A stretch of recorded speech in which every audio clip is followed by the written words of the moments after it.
This is the terrifying reality, though, is that if a disease is seen as impacting like a marginalized community, the government will personally do a poor job of tackling it.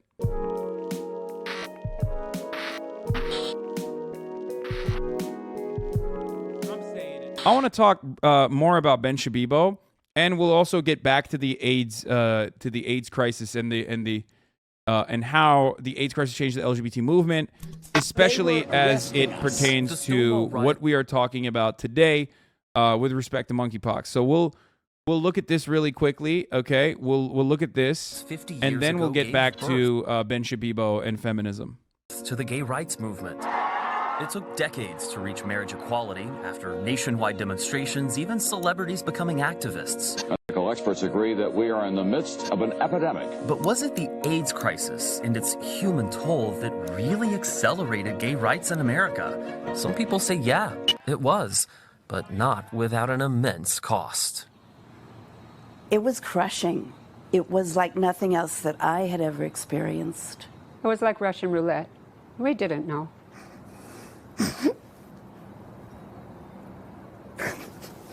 I'm sorry. This painful but important story goes back to 1969, but not to the well-known Stonewall riots in New York. Rather to St. Louis, where a black teenager named Robert Rayford died of pneumonia. At the time, nothing that would make headlines. There's no photo of Robert, not even a firm birthday.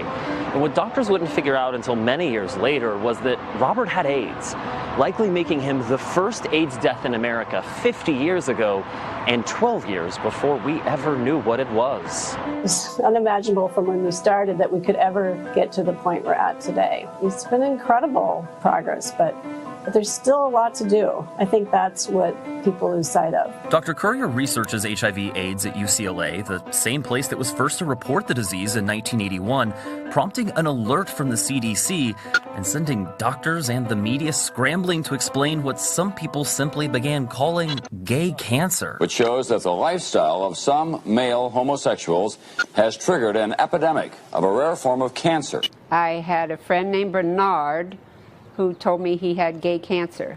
And I'm like, what? What is that? And I didn't really understand, and then he was gone.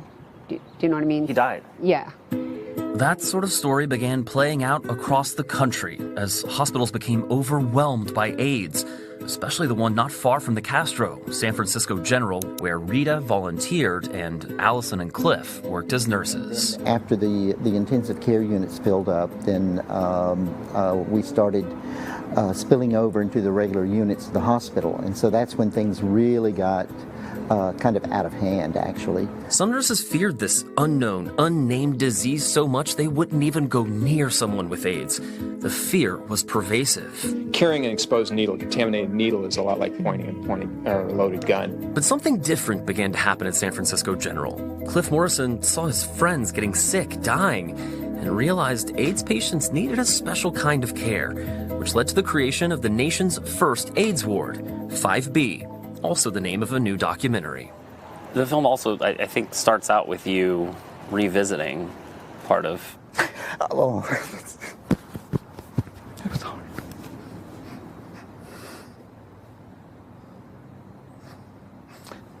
That was the hardest thing about doing that. I imagine it's probably tough to separate place from people. I didn't really think about the power of that image, you know, what it was going to do. Lost friends along the way in that place. Yes. One of the factors that inspired the opening of the unit was the desire to see the patients as people, not a disease. How difficult was that, knowing that when people would come in that you probably couldn't save their life? It was difficult. We kind of knew that, but then I think, speaking for myself, I had this hope. You know, it was still relatively early on. We didn't know how the numbers would grow. The numbers, the deaths did grow quickly. Deep breath in. And with them, so did the fear. A sizable majority of Americans believes that no segment of the general population will be spared AIDS. You know, this felt like the end of the world. I've had the opportunity again to kind of revisit. The reason why I'm still working at such a late age is because I didn't plan for retirement. Just like everybody else, I thought I was going to be dead. And You thought you were going to get AIDS and die? yeah. Yeah, I think most of I mean, there's a reason why there's not that many like old gay men out there. You know what I mean? Like, a lot of gay men died in the 60s, 70s, 80s, 90s, and onward. Like, straight up. just did. Despite An that entire generation of gay men died. Like, that's how fucking consequential and insane this shit is. a growing number of nurses and doctors in Ward 5B did something revolutionary at the time. They touched people with AIDS, countering the belief that you could get AIDS like you get the flu. So somewhere in my unconscious, there was a concern. But I think what overrode that in my consciousness really was really a passion to provide care and to somehow make a difference in the course of this disease.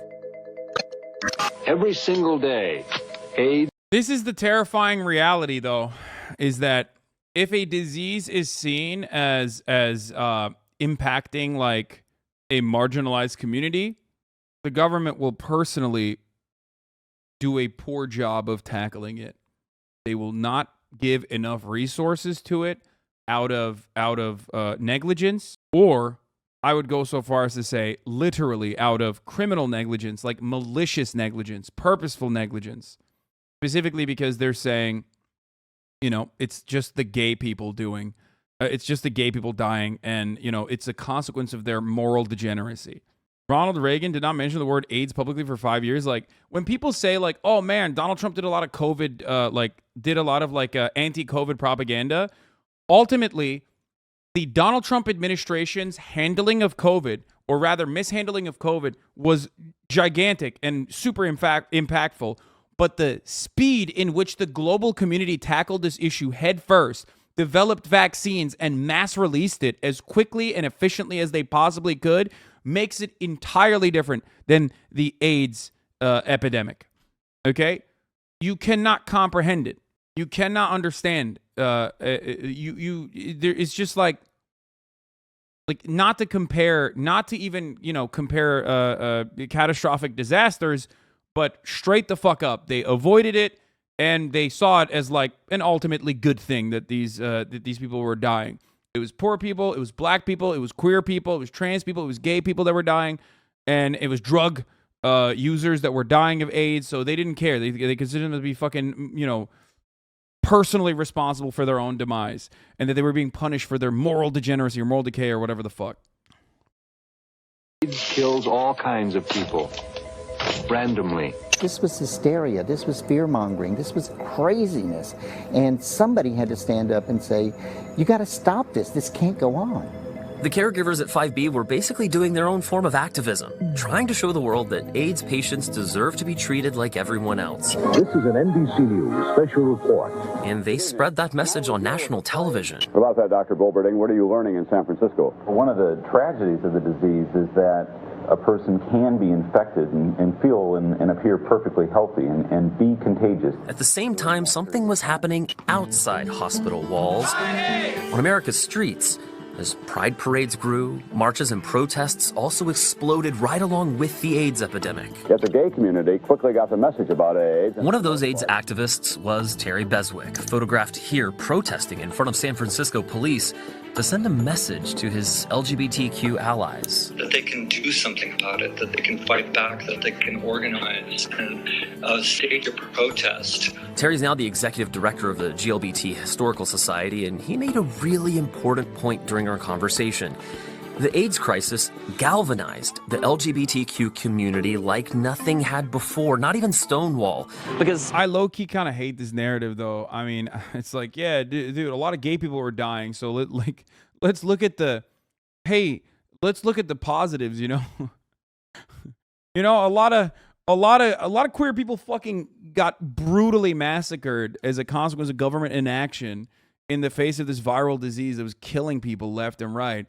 But hey, you know, they did a lot of protests, you know, and then were able to get fucking legally married at the federal level, a protected right that 157 Republicans voted against literally 2 weeks ago, by the way. They were able to get that in 2010. Sick. Fire, dude. How sick. Up until the 80s, discrimination was tough, sure. But now, discrimination and prejudice were actually costing people's lives. Sorry. In a sense, it kind of like propelled. Not even 2010. What the fuck is wrong with me? The gay rights. Which is which by the way, was literally defensive marriage is a democratic concept. It was at least put forward under a democratic leadership, and the Republicans in the House of Representatives in 2022 are currently fucking advocating against it. Movement forward because it brought to the fore the necessity of survival. We were fighting for our lives, and it forced our community actually even more out of the closet, and forced us to organize and fundraise, form new organizations. Now, decades later, America has marriage equality. We have medicine which nearly eliminates the risk of contracting HIV, and some of the unsung heroes of the AIDS crisis get to walk a Hollywood red carpet for a documentary about their work. Allison, do you have any idea that you'd be standing here with Holly Berry one day? No, I had no idea. And Me either. I mean, I'm with a real hero. Like, she's done some stuff you know, that has really changed lives. You know, we are all heroes, and I feel like I'm standing here with many, many angels who are no longer here. So and that's an important point. Every person that we talked to for this story, every single one of them knew at least one, if not dozens, of the 35 million people who've died from HIV and AIDS. And when I asked each of them what they hope for the future, they talked about the progress still yet to be achieved, especially when it comes to the Anyway, the reason why this is important is not because of the fucking cheery music they cut alongside this shit to talk about how, like, oh man, look at how wonderful it is, and it like really galvanized the LGBTQ community or whatever. The reason why I wanted to show you that and the lack of action from the government specifically was because that's what happens when a disease is marked as like the gay disease, or a disease is marked as disease that is impacting, you know, black people or marginalized communities. You're very negative. No, I'm just a realistic person, okay? That's why. Especially on today, okay? Which is like what? Isn't this the anniversary of the Associated Press writer who uncovered the Tuskegee syphilis experiments, like which isn't directly related to, I mean, it's just another form of like brutality that the federal government engaged in across the board towards black people by, you know, giving them fucking disease, literally. And not only that, but also, the 50-year anniversary of that, yeah. And also, part of the reason why black people are still terrified of getting vaccinated and shit, even to this day, they still use that as an example, understandably. Fuck, I forgot the other thing I was going to mention. God damn it. Anyway, chat distracted me, I know. Yeah, I'm senile now. Dementia is kicking in, boys. Once you're 31, it's over.